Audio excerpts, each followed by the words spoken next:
आपल्याला इथं जे काही 20 ज्ञानीगुरु मार्गदर्शन करणार आहेत आणि तुमच्यासारखे 1-2 हजार इथं सुपात्र शिष्य आहेत, यांचा हा योग फक्त आणि फक्त पूर्व पुण्याईने आलेला आहे आणि त्याच्यामुळे तुम्ही पुढील 2 ते 3 दिवसामध्ये इथे आहात.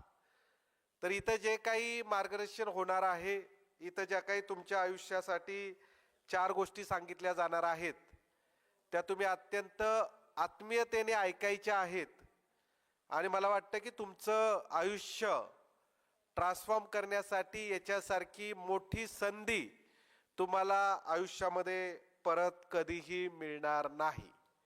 आणि त्याच्यामुळे या व्याख्यानांचा शब्द न शब्द तुम्ही नुसता हृदयात साठवायचा नाहीये, तर त्याची प्रत्यक्ष अंमलबजावणी सुद्धा तुमच्या आयुष्यामध्ये करायची आहे.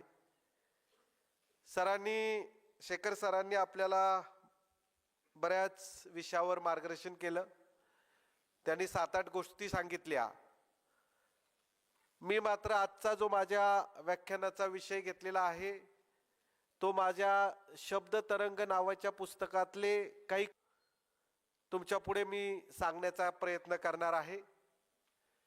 मला असं वाटतं की आयुष्य बदलण्यासाठी एक विचार महत्त्वाचा असतो आणि जर तो विचार तुमच्या मनामध्ये रुजला आणि वाढला तर तुमचं आयुष्य बदलू शकतं.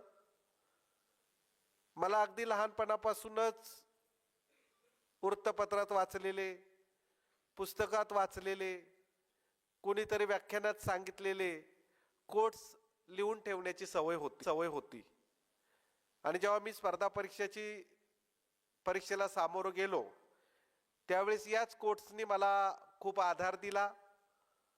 डिस्क्रिप्टिव्ह पेपर लिहित असताना हेच कोट्स मला उपयोगी पडले आणि त्याच्यामुळे माझा प्रवास उपजिल्हाधिकारी पदापर्यंतचा सुकर झाला. मागील 5 वर्षापासून मी सातत्याने कोट्स लिहायचो, स्वतः तयार करायचो. सरासरी एक कोट्स तयार करायला 1-1.5-2 तास लागायचं. 500 कोट्स तयार झाल्यावर त्याच्यातले 300 कोट्स मी बाजूला काढले आणि त्याचं माझं पुस्तक प्रकाशित केलं. त्याला शब्द तरंग असं नाव दिलं आणि त्या पुस्तकातलेच काही निवडक कोट्स पुढील 18 मिनिटामध्ये मी तुम्हाला सांगण्याचा प्रयत्न करणार आहे. तुम्ही ते तुमच्या मेंदूमध्ये, स्मृतीमध्ये साठवून ठेवायचेत आणि मला वाटतं जिथे जिथे तुम्हाला शक्य होईल तिथे तिथे त्याचा वापर करायचा आहे.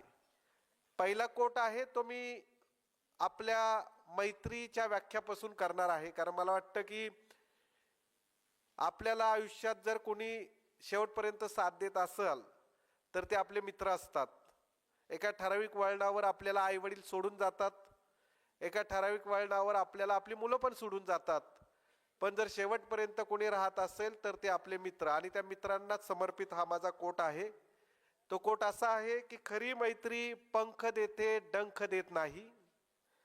खरी मैत्री पंख देते, डंख देत नाही.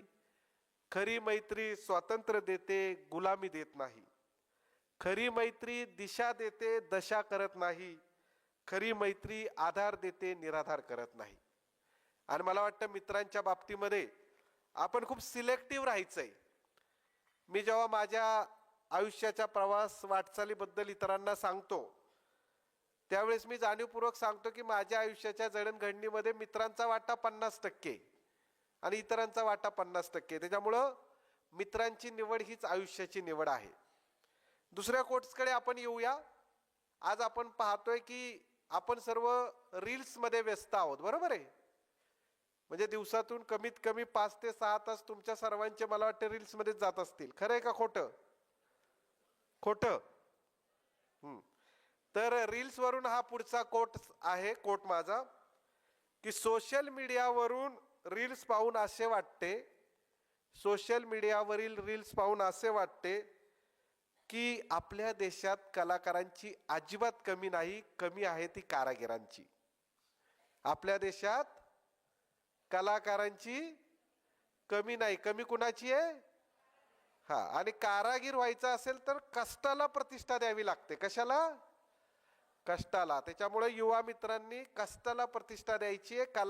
कलाकार तर आहेतच, ते त्यांच्या जागी आहेत, पण जोपर्यंत युवक मित्र कष्टाला प्रतिष्ठा देणार नाहीत तर तोपर्यंत ते त्यांचा विकास साधू शकणार नाहीत.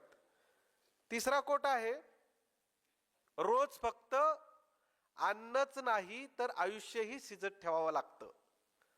रोज फक्त अन्नच नाही तर आयुष्यही शिजत ठेवावं लागतं आणि चांगल्या विचाराचा कण ना कण उकळत ठेवावा लागतो, तेव्हा कुठं आयुष्याला अर्थ येतो. रोज आपण चांगले विचार केला पाहिजे. चांगल्या विचाराचं